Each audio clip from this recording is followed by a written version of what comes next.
Shri P G Anil, എത്രമാത്രം സമഗ്രമായ ഒരു സാമ്പിളിംഗ് ആണോ അതോ സാമ്പിളിംഗ് ആണ്, അതോടൊപ്പം തന്നെ മെത്തഡോളജി ഏത് നിലക്കാണ് നമ്മൾ അനുവർത്തിച്ചതെന്ന് പ്രേക്ഷകർക്ക് വിശദീകരിച്ചു കൊടുത്താൽ നമുക്ക് ഈ ഡാറ്റയിലേക്ക് കടക്കുമ്പോൾ അവർക്കത് സഹായകരമാകും. എങ്ങനെയാണ് അതിനെ കാണേണ്ടത്? ഓക്കെ സനീഷ്, നമ്മുടെ തികച്ചും മുൻവിധികളില്ലാത്ത തികച്ചും ശാസ്ത്രീയമായ രീതികളിലൂടെ നടത്തുന്ന ഒരു രാഷ്ട്രീയ വിശകലനം എന്ന രീതിയിലാണ് ഈ സർവേ, ഈ പഠനം നടന്നിരിക്കുന്നത്. സ്ട്രാറ്റിഫൈഡ് റാൻഡം സാമ്പിളിംഗ് എന്ന മെത്തേഡാണ് ഈ സർവേക്ക് വേണ്ടി സ്വീകരിച്ചത്. ഇവിടെ അനുവർത്തിച്ചിരിക്കുന്ന രീതി ഹർഷൻ സൂചിപ്പിച്ചതുപോലെ കേരളത്തിലെ 14 ജില്ലകളിലും ഉള്ള കൃത്യമായ ജനസംഖ്യ ആനുപാതികമായിട്ടുള്ള ഒരു കവറേജ് വരുന്ന രീതിയിലാണ് സാമ്പിൾ നമ്മൾ തീരുമാനിച്ചിരിക്കുന്നത്. ഇവിടെ ശ്രദ്ധിച്ചിരിക്കുന്നൊരു കാര്യം,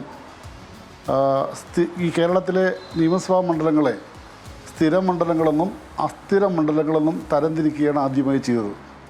സ്ഥിര മണ്ഡലങ്ങൾ എന്ന കാറ്റഗറിയിൽ പെടുത്തിയിരിക്കുന്നത് കഴിഞ്ഞ 3 തെരഞ്ഞെടുപ്പുകളിലായി ഒരേ മുന്നണിയെ മാത്രം വിജയിപ്പിക്കുന്ന സ്വഭാവമുള്ള, രാഷ്ട്രീയ സ്വഭാവമുള്ള മണ്ഡലങ്ങളെയാണ് സ്ഥിര മണ്ഡലങ്ങൾ എന്ന രീതിയിൽ പെടുത്തിയിരിക്കുന്നത്. വിവിധ തെരഞ്ഞെടുപ്പുകളിൽ, കഴിഞ്ഞ 3 തെരഞ്ഞെടുപ്പുകളിൽ വ്യത്യസ്തമായ മുന്നണികളെ ജയിപ്പിച്ച മണ്ഡലങ്ങളെ അതിന് രാഷ്ട്രീയ സ്വഭാവം പരിഗണിച്ച് അസ്ഥിര മണ്ഡലങ്ങൾ എന്ന കാറ്റഗറിയിലാണ് നമ്മൾ പെടുത്തിയത്. ഇതാണ് ആദ്യത്തെ ഒരു തരംതിരിവ്. അതിനുശേഷം 60 മണ്ഡലങ്ങളാണ് കേരളത്തിലാകെ തിരഞ്ഞെടുത്തത്. 20 സ്ഥിര മണ്ഡലങ്ങളും 40 അസ്ഥിര മണ്ഡലങ്ങളുമാണ് തിരഞ്ഞെടുത്തിരിക്കുന്നത്. അതിൽ ഓരോ മണ്ഡലത്തിലും 4 വീതം തദ്ദേശ സ്ഥാപനങ്ങൾ ഈ സർവേക്കായി തിരഞ്ഞെടുത്തതായിട്ടാണ് നമ്മൾ കാണുന്നത്. ഓരോ തദ്ദേശ സ്വയംഭരണ സ്ഥാപനത്തിലും 4 വീതം വാർഡുകളും തിരഞ്ഞെടുത്തിട്ടുണ്ട്. അവിടെ ഗ്രാമങ്ങളുടെയും നഗരങ്ങളുടെയും കൃത്യമായ ഒരു സംയോജനം അല്ലെങ്കിൽ അതിൻ്റെ ഒരു പ്രതിഫലനം വരുന്ന രീതിയിലാണ് സാമ്പിൾ ഇവിടെ ഈ സർവേക്ക് വേണ്ടി എടുത്തിരിക്കുന്നത്.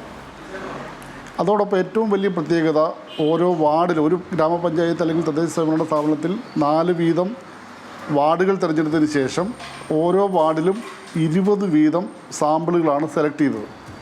ഈ സാമ്പിൾ സെലക്ഷൻ തിരഞ്ഞെടുത്തിരിക്കുന്നത് കൃത്യമായും വീടുകളിൽ ചെന്ന് അവിടുന്ന് സ്ത്രീ പുരുഷ അനുപാതം, അതുപോലെ ചെറുപ്പക്കാർ, പ്രായമായവർ, അങ്ങനെ വിവിധ തരത്തിലുള്ള സെഗ്മെൻറ്റുകൾക്ക് കൃത്യമായ ഒരു പ്രാതിനിധ്യം കിട്ടുന്ന രീതിയിലാണ് വീടുകളിൽ നിന്നാണ് ഈ സർവേ ശേഖരിച്ചിരിക്കുന്നത്, സാമ്പിൾ ശേഖരിച്ചിരിക്കുന്നത്, പ്രതികരണം ആരാഞ്ഞിരിക്കുന്നത്.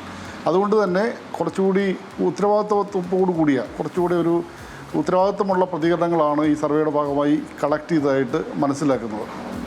ഇതാണ് സർവേയുടെ ഒരു പൊതുവായ രീതി. ഇതിനകത്ത് മനസ്സിലാക്കുന്നത് 14 ജില്ലകളിൽ നിന്നായിട്ട് തിരഞ്ഞെടുത്തിരിക്കുന്ന 60 മണ്ഡലങ്ങളിൽ സെൻസസിന് ആനുപാതികമായ രീതിയിലുള്ള സ്ത്രീ പുരുഷ പ്രാതിനിധ്യം, അതുപോലെ ചെറുപ്പക്കാരുടെയും അതുപോലെ തന്നെ വിവിധ ഏജ് ഗ്രൂപ്പുകളുടെ പ്രാതിനിധ്യം, ഇതെല്ലാം ഈ സർവേയുടെ ഭാഗമായി നമ്മൾ കാണുന്നുണ്ട്.